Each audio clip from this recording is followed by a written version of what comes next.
Movie के start होते ही हम कुछ पुलिस ऑफिसर्स को एक बिल्डिंग के अंदर जाते देखते हैं। देखने को मिलता है कि इस बिल्डिंग में एक घोस्ट यानी एक भूत है। ऑफिसर्स जब एक दरवाजा खोलने की कोशिश करते हैं तो उनका हाथ ही जम जाता है। दरवाजा तोड़कर जब ये लोग एक मीटिंग रूम में जाते हैं तो वहाँ सभी लोग सभी चीजें बर्फ में जमी हुई थी सिवाय एक लोहे की बॉल के जो हिल रही थी। ऑफिसर्स जैसे ही इस बॉल को चेक करने के लिए उसे टच करते हैं, यहाँ जमे हुए सारे इंसान टूटकर मर जाते हैं। बॉल के अंदर दो चमकती हुई आंखें दिखाई जाती हैं जो एक भूत की थी। जिसके बाद सीन कट होकर हमें 120 साल बाद का सीन दिखाया जाता है। हमें मिलवाया जाता है एक घोस्टबस्टर की टीम से जो भूतों से लड़कर उन्हें पकड़ने का काम करते हैं और इस शहर की भूतों से हिफाजत करते हैं। अभी ये लोग कार से कहीं जा ही रहे थे कि इन्हें शहर में एक खुला भूत नजर आया। इस ड्रैगन जैसे भूत को अपने काबू में करने के लिए सबसे पहले कोई भी अपनी कार से एक लेजर गन निकालते हुए बाहर निकलती है और लेजर से इस भूत पे हमला करती है, लेकिन भूत उसके काबू में नहीं आता।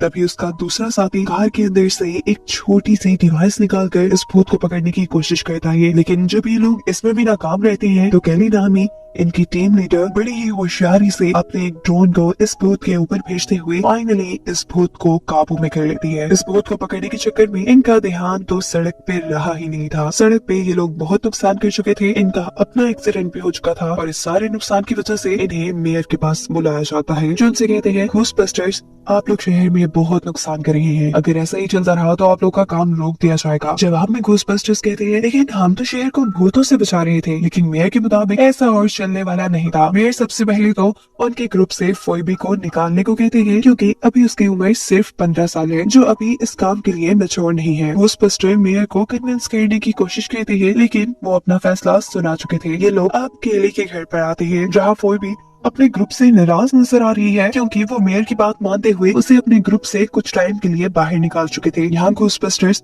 उसे समझाती है कि बस 3 साल की तो बात है, फिर हम तो भी हर मिशन में साथ लेकर जाया करेंगे। यही केली के घर के बेसमेंट में इन्होंने एक पूरी पाइपलाइन बनाई हुई थी भूतों को कैद करने के लिए। अभी भी ये अपने कैद किए हुए भूत को यहीं पे डालने वाले थे, लेकिन अचानक से ये मशीन काम करना बंद कर देती है। केली और उसका साथी बहुत ही मुश्किल से इस मशीन को हैंडल करते हैं और इस चीज में कामयाब हो जाते हैं कि बाकी भूत यहाँ से आजाद न हो। सीन कट होकर हमें एक ऐसी शॉप दिखाई जाती है जहाँ भूतों से रिलेटेड चीजों को बेचा जाता है। यहाँ एक लड़का वही मेटालिक बॉल बेचने के लिए आया था जिसे हमने मूवी के पहले सीन में देखा था। शॉपकीपर जैसे ही इस बॉल के अंदर किसी भूत को चेक करना शुरू करता है तो अचानक से उसकी शॉप में ही जलजला आ जाता है, हर चीज गिरने लग जाती है, यहाँ तक कि घोस्ट चेक करने वाली उसकी मशीन भी टूट जाती है। बॉल जहाँ रखी थी उसके नीचे टेबल भी फ्रीज होकर और टूटकर बॉल वहाँ से नीचे गिर जाती है। इस बॉल की पावर का असर केली के उस घर तक भी हुआ था जहाँ पाइपलाइंस के अंदर वो लोग भूतों को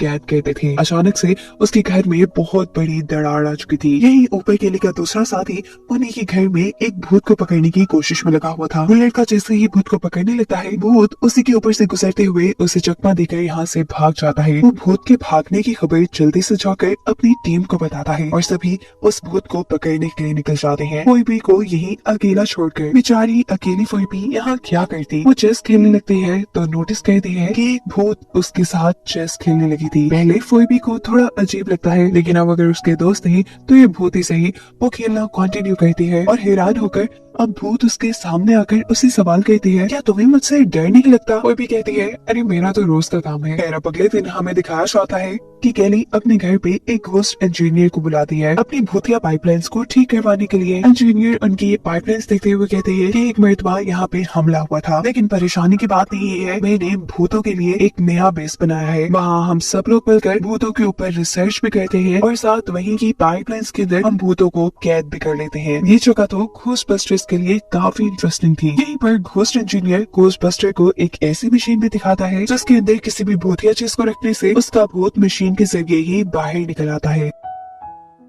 इस प्रोसेस के बाद भूत को कैद करने का काम भी इस मशीन ने खुद ही कर दिया। ये देखकर तो घोस्टबस्टर्स उससे इम्प्रेस ही हो गए। घोस्टबस्टर्स अब वापस अपने घर पर आ जाते हैं, जहाँ उन्हें एक और भूत को पकड़ने के लिए एक मिशन मिला था। वो भी दोबारा घर पर अकेली रह चुकी थी, जहाँ उसे एवर्जन से एक होटल से भूत को पकड़ने के लिए कॉल आती है। वो अपने एक साथी के साथ उसे पकड़ने के लिए यहाँ से निकल चुकी थी, जबकि दूसरी तरफ दिखाया जा रहा है कि घोस्ट प्लेस के अंदर घोस्ट इंजीनियर ने अब उस बॉल को अपनी मशीन में रखा है, जिसे हमने मूवी के स्टार्ट में देखा था, जिस बॉल की पावर काफी खतरनाक थी। इस बॉल को मशीन में रखते ही ये बॉल जोर से हिलने लग जाती है। एक छोटा सा भूत इसके अंदर से निकलकर दूसरी मशीन में कैद होने के बजाय यहाँ से आजाद हो जाता है, जो देखकर जब घोस्ट इंजीनियर उस बॉल को पकड़ने के लिए आगे बढ़ते हैं तो उसका हाथ ही जम जाता है, साथ ही वो मशीन भी। यहाँ वो भी जो रेस्टोरेंट में भूत को पकड़ने के लिए आई थी, वो देखती है कि ये वही भूत है जो थोड़ी देर पहले उसके साथ चेस खेल कर गई थी। वो इस भूत को पकड़ने के लिए लेजर से इसके ऊपर हमला करती है, लेकिन भूत यहाँ से भाग जाती है और होटल का काफी नुकसान हो जाता है। अब उसको तो भूत पकड़ना वैसे भी मना था, इसीलिए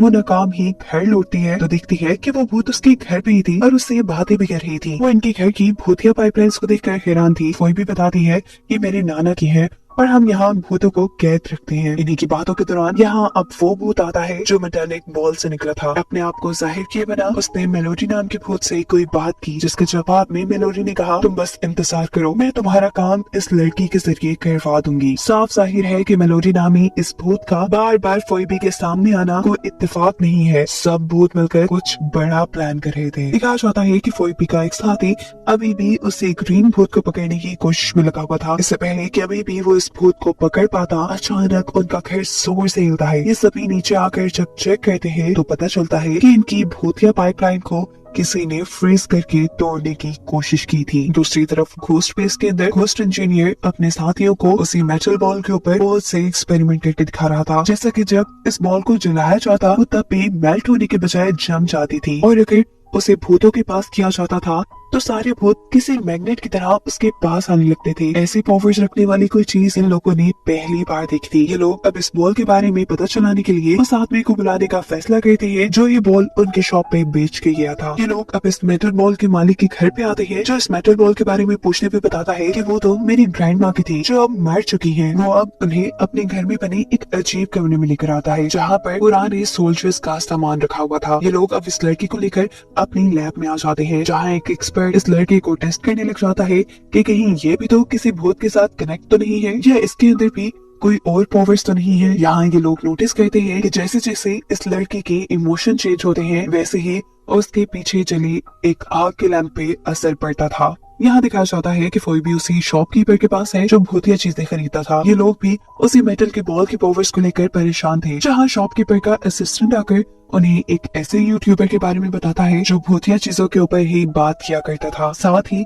उनकी एक घोस्ट लाइब्रेरी भी थी। फोई भी को लगता है कि जरूर वो इस बॉल के बारे में कुछ जानते होंगे। ये सब उनसे मिलने के लिए चले जाते हैं, और जैसे ही वो लोग उन्हें बॉल की फोटो दिखाते हैं तो ये आदमी बॉल की पिक्चर देखते ही उसे पहचान चुका था। वो इस बॉल के ऊपर लिखी हुई लैंग्वेज को भी पहचान चुका था। वो इन्हें बताता है कि इस बॉल के ऊपर एंशिएंट यानी पुरानी लैंग्वेज लिखी हुई है, और जरूर मेरे पास कोई ऐसी किताब होगी जो इस लैंग्वेज को ट्रांसलेट करके हमें इसका मतलब समझा सके। ये लोग अब बॉल की लैंग्वेज को ट्रांसलेट करते हुए ये पता चलाते हैं कि इस बॉल के ऊपर एक बहुत ही ताकतवर भूत का राज है, जिसका नाम है गोराका, जिसे आइस किंग के नाम से भी जाना जाता था। इस आइस किंग को दुनिया की एक बादशाह ने अपने पास बुलाया ताकि वो इस भूत की मदद से इस दुनिया पर हुकूमत कर सके। जिस काम में वो बादशाह कामयाब भी हो गया, लेकिन अब बादशाह के अंदर लालच आ चुकी थी। वो गोराका को कैद करके उसकी ताकतें खुद लेना चाहता था। बादशाह को ऐसा करते देखकर गोराका इंतहाई गुस्से में आ गया, और गुस्से में ही उसने बादशाह की पूरी फौज को बर्फ में जमा दिया।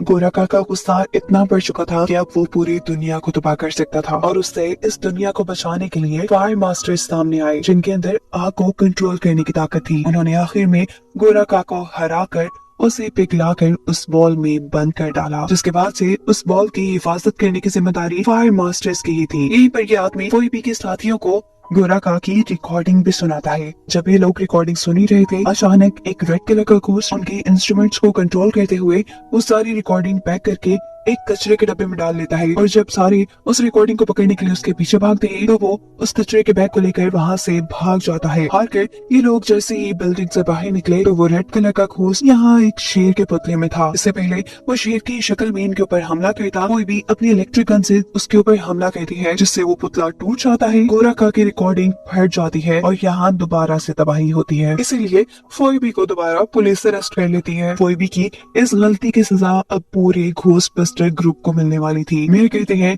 कि अब इस शहर में और घोस्टबस्टर्स काम नहीं करेंगे। यहाँ तक कि केली का घर भी सील कर दिया गया था जिसके अंदर जाकर ये लोग भूतों को कैद करते थे। साथ ही पुलिस ने घोस्टबस्टर्स की सारी लेजर गन भी अपने काबू में कर ली थी। यहाँ दिखाया जाता है कि वो घोस्ट लाइब्रेरी वाला इंसान यहाँ अब घोस्ट लाइब्रेरी वाले बॉल के मालिक के पास जाते हैं और बॉल के मालिक को बताते हैं कि तुम एक फायर मास्टर हो, तुम्हारी जिम्मेदारी थी उस बॉल को संभाल के रखना, तुम्हें उसे बेचना नहीं चाहिए था। तुम्हें उसको बेचने की वजह से ही गोराका इतना ताकतवर हुआ है।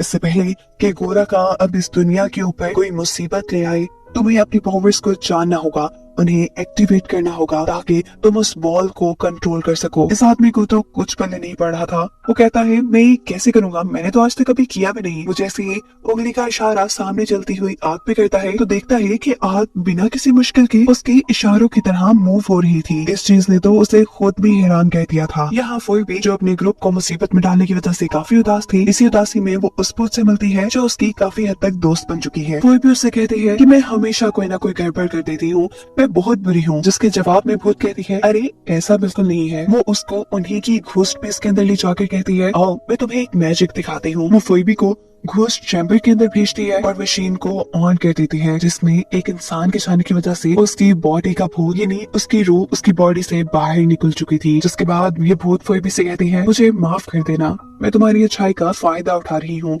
ये कहते ही हमें दिखाया जाता है कि यहाँ पड़े मेटल बॉल के अंदर से अचानक कुछ काली ताकतें बाहर निकली जिन्होंने वक्त रहते ही फोइबी के जिस्म के साथ साथ उसकी सोल को भी अपने काबू में कर लिया था। और ये काली ताकत कोई और नहीं बल्कि गोराका ही था। उसके आजाद होने की वजह से यहाँ काफी गड़बड़ी होने लगी थी। घोस्ट प्लेस के लोग जब यहाँ पे आते हैं तो वो गोराका को देखकर उसके ऊपर अपने लेजर गन से हमला करते हैं, लेकिन गोराका इस लेजर गन को ही जमा चुका था। इससे पहले कि ये लोग गोराका को पकड़ पाते गोराका यहाँ से भाग जाता है। केली फोइबी को दोबारा से ठीक करती है उसके सोल को उसके जिस्म में डाल के, जिसके बाद दिखाया जाता है कि गोराका फायर मास्टर्स के घर पे गया है जहाँ इतने साल गोराका को कैद रखा गया था। यहाँ से गोराका अपने सींग वापस लेकर अपने साथ लगा लेता है और उसकी ऐसे सारी ताकतें वापस आ जाती हैं और अब वो अपना बादशाह से पुराना बदला लेने के लिए तैयार था। जैसे वो पहले इस दुनिया को जमाना चाहता था, उसका मकसद आज भी इस दुनिया को जमाकर अपने कब्जे में करना था।